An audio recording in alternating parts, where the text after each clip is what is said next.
ভোলেনাথ, আজকে তৃতীয় সোমবার। আজকে যেটা মনে মনে ভেবেছিলাম সেটাই কিন্তু বাস্তবে করলাম। ক্রাশের নামে আজকে বাড়িতে বসেই দিলাম পুজো। মা যতই যাই বলুক, আমি আজকে ক্রাশের নামে পুজো দেবই দেবো। আজ শ্রাবণ মাসের তৃতীয় সোমবার। দুটো সোমবার বেশ সুন্দরভাবে মন্দিরে গিয়ে ভক্তি ভরে বরের নামে কিন্তু পুজো দিয়ে এসেছি।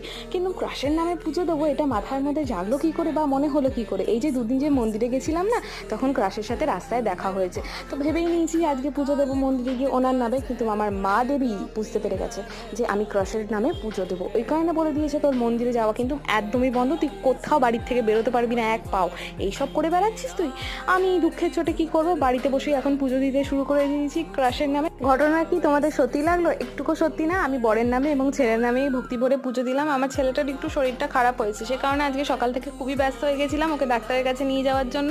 সে কারণে আর মন্দিরে যাওয়ার সময় হয়নি, ঘরেই পুজো দিয়েছি। তোমরা আজকে কে কোথায় পুজো দিলে তৃতীয় সোমবারে অবশ্যই কমেন্ট বক্সে জানিও।